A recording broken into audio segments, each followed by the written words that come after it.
You're listening to Emerson Whitner's NXT Report on the Angry Marks Podcast Network. Good morning, good afternoon, and good evening. My name is Emerson Whitner, and this is your NXT audio update for Wednesday, February 3rd, 2016.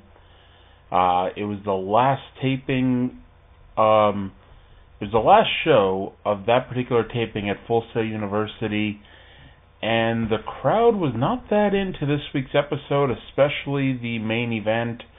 But let's start from the beginning and go through it here. Beginning with the Hype Bros versus the Evil Vaudevillains. Despite being evil again, the Vaudevillains still have their happy, peppy, babyface music. I would like to point out that 8 years ago, Zack Ryder did a run-in on the main event of WrestleMania. Just thought, I should point that out. Speaking of Ryder, he's the one that the Vaudevillains got the heat on. The move of the match was Ryder began making his comeback on both men. He went for an enziguri on Gotch, but Gotch ducked, but English was right there, and so he got a kick to the head.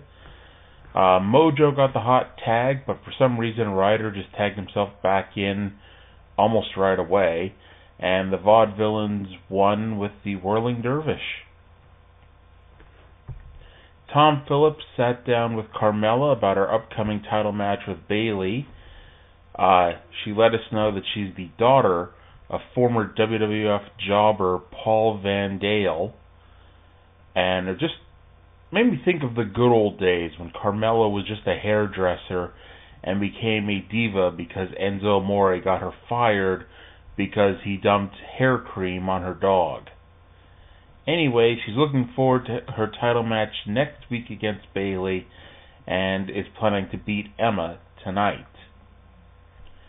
Dash and Dawson were elsewhere being interviewed, and they laughed at the idea of Enzo Amore and Big Cass, since they were talking about kicking their butts. They pointed out that Enzo and Cass lost their title shot to Dash and Dawson, and that every time Enzo and Cass get a title shot, they lose. And they point out that they can talk tough all they want, but they cannot defeat Dash and Dawson. Carmella versus Emma up next. I'd like to point out that earlier when Carmella did her interview, she was dressed in her normal street clothes. She looks 10 times better in her normal street clothes than she does in ring gear. The announcers did not play up the storyline that was set up last week, where the heels mocked Carmella for doing nothing to deserve to be number one contender, or the fact that Bayley won a tag team match a few weeks ago without needing Carmella at all. Emma showed Carmella no respect at all, slapping her in the back of the head, and Carmella won this nothing match out of nowhere with a backslide.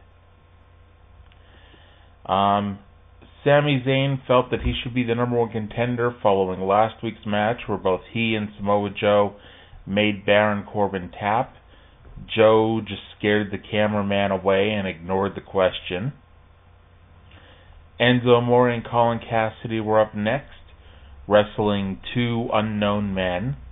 Enzo really does cut a hell of a promo these days, and it's amazing how much he's improved from a few years ago when he began, because if you recall, he used to be so bad in the ring that they would not even trust him to get in a single offensive maneuver, and he'd just spend the entire match selling.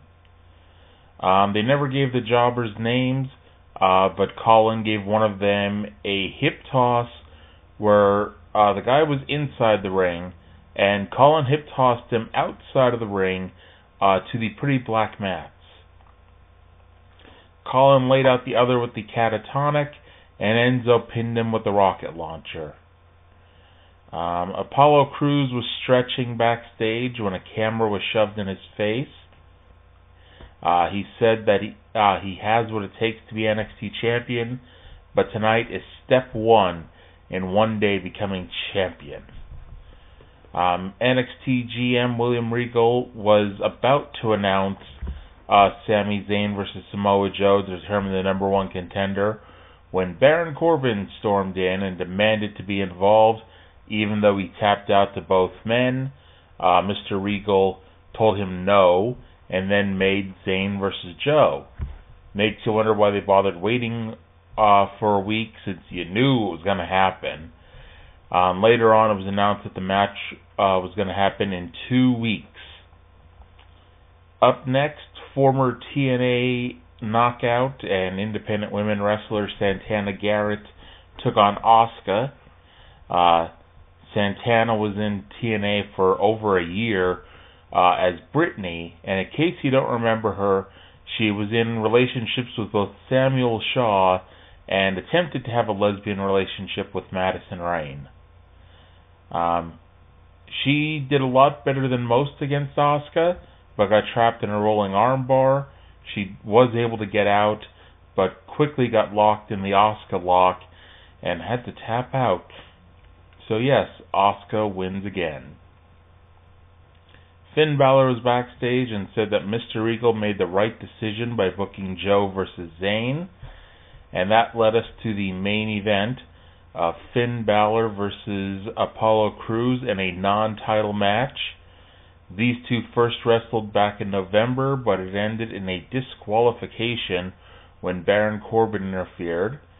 Apollo hasn't been seen much since losing to Baron at NXT TakeOver, and this was Finn's first TV match since that night.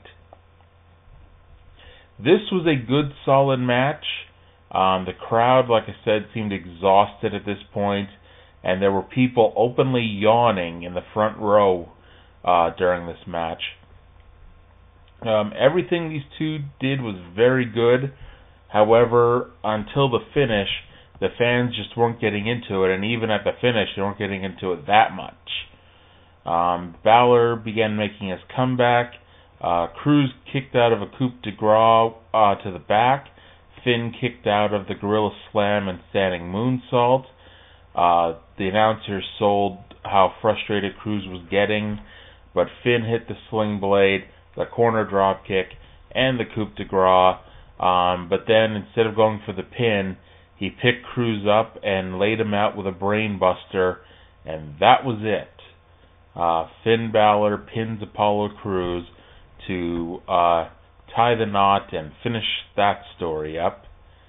And of course the show ended with Balor shaking Apollo Crews' hand, giving him a pat on the back, and that's it. So next week, it's Carmella versus Bayley, and in 2 weeks it's Samoa Joe versus Sami Zayn, with the winner going to take over and a shot at the NXT title.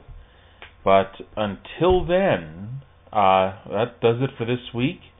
I want to thank everyone for listening, and I hope you all have a great day. You're listening to Emerson Whitner's NXT Report on the Angry Marks Podcast Network.